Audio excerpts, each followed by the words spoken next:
Started the interview by asking Malik if he was prepared for the aftermath of Katrina. Absolutely nothing in my life prepared me to the aftermath of Katrina. The first 2 days was normal. And then that Wednesday, you know, when people seeing that there was no hope, when they're seeing that the state and the city and the federal government wasn't planning on doing anything, when the horror stories from the convention center start leaking out, then that's when the whole dynamics shift. That's when Katrina shifted from being a disaster to a tragedy.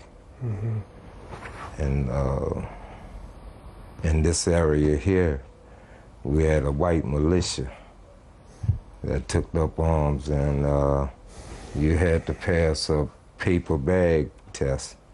If you was darker than a paper bag, you couldn't come through Algiers Point. You know, they had blocked off all the streets. Firemen stopped being firemen and started being guards. You know, 1 minute you was doing rescue work with police, and the next minute they was pulling guns on you. Talk about the aftermath of Hurricane Katrina, the first 72 hours. What was that experience like for you, and what did you see? The white militia here was gathering ground. And you have to understand, they look like the Klan without the hats. They were driving around in the back of trucks drunk with guns pointed at black people, not anybody else, drawing guns on them and shooting people. And you know, when I first got here, the first thing that we did was we covered up this body, this bullet-riddled body over here that you could smell for 2 blocks coming over there. There's another dead body over here that was bullet-riddled. Now, we'd already seen drowned people, but now we're seeing bullet-riddled. So who killed them? Was it the police or was it the militia?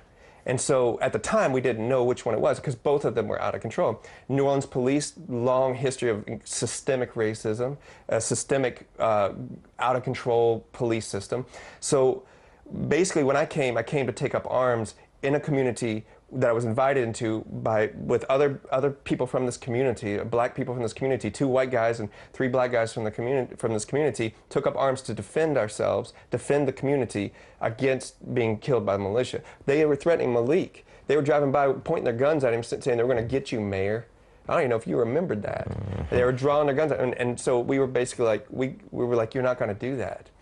And then the police drew guns on us constantly. This is something that, you know, people in these communities have to go through every day. But it was happening to white people who didn't live here, and they kept saying that we were going to overtake. So this is the situation. But they weren't doing anything to help people. They wanted to restore law and order. They did not want to. You know, you have to understand that there's like people trapped in their attics. There's people trapped on their rooftops. We're not talking about like a few hundred people. We're talking tens of thousands of people are going to die, and all they want to do is restore law and order. And they're turning a blind eye to the militia in this neighborhood. So we started to ask the people in the neighborhood, and they said, can you get the rotted meat out of here? Can you get the dead dogs out of here? Can you stop the militia can we get some medical services? And so from that, this beautiful thing started to emerge. So we took this incredibly historic, terrible situation and tried to turn it around, because what there was a crack in history that opened where power had lost all its control, and a space opened for the people from below to come and actually try to do something.